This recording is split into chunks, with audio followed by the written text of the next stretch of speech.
Think your cheap car is really saving you money? Here's the catch. In 2025, the tax rules changed, clean air zones expanded, and thousands of drivers were hit with new bills they weren't expecting.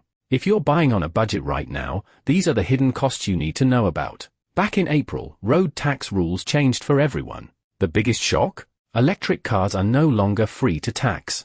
If you already own something like a Nissan Leaf, you probably went from paying nothing at all to £195 a year. Buy a new EV today, and it's a token £10 in the first year, then £195 every year after. But here's the sting. If the car costs more than 40 grand when new, like a Tesla Model Y or many big SUVs, the government now adds an extra £425 a year, from year 2 through to year 6.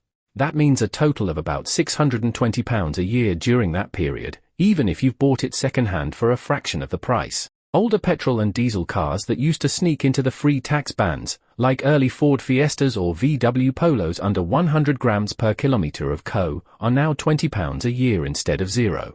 Not huge, but another hidden cost if you're shopping at the bottom end of the market. And if you're tempted by something bigger, like a BMW X5 or the old L322 Range Rover, those pre-2017 models fall into the old CO system. The highest band now costs around £760 a year, every single year, just to keep it on the road. So whether it's a newer EV or an older SUV, the days of cheap to tax are gone, and it's something you need to check before you buy. Tax wasn't the only change this year. If you live near a city, the clean air zones are where drivers have been hit hardest. In London, the ultra-low emission zone now covers every single borough, 24 hours a day, 7 days a week. If your car doesn't meet the standard, for Euro for petrol or Euro 6 for diesel, it's £12.50 every single time you drive inside the zone. For a daily commuter, that's about £250 a month. Drive in every day, and you're closer to £375. Even if you only make the trip a couple of weekends and evenings, it still adds up to around £100 a month. Transport for London's own figures show it worked. Since the expansion, the number of non-compliant vehicles has dropped to less than 4% of traffic, and nitrogen dioxide levels are around 27% lower than they would have been. Great for air quality, but bad news if your car doesn't make the cut. And it's not just London. Cities like Birmingham, Bristol, and Sheffield already run their own clean air zones, and more councils are planning them. The rules vary, but the trend is clear: the older and dirtier your car, the more it's going to cost you to drive in busy areas. So if you're buying used in 2025, always check the emissions rating first. Petrol needs to be Euro 4 or newer, and diesels need to be Euro 6.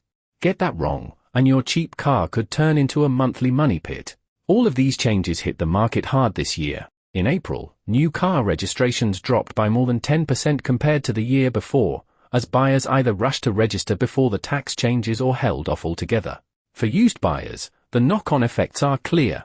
Cars that used to look like bargains, older diesels, tax-free petrols, or big SUVs, suddenly became more expensive to run.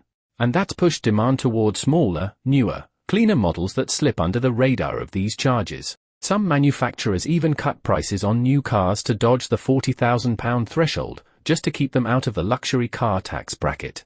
And on the used side, we've seen sellers having to drop prices on non-compliant diesels because fewer people want to take on the ULEZ cost. So what should you do as a buyer in 2025? Don't just look at the sticker price. Factor in the road tax, check the emissions rating against ULEZ and clean air zone rules, and think about where you actually drive. A car that looks cheap on your driveway can burn through hundreds a month if it's not compliant. Get those checks right, and you'll save yourself a fortune, and avoid the nasty surprise that's caught out so many buyers this year. So the big lesson from 2025? A car that looks cheap up front can still drain your wallet through tax, clean air charges, and hidden running costs. But not every budget car is a trap.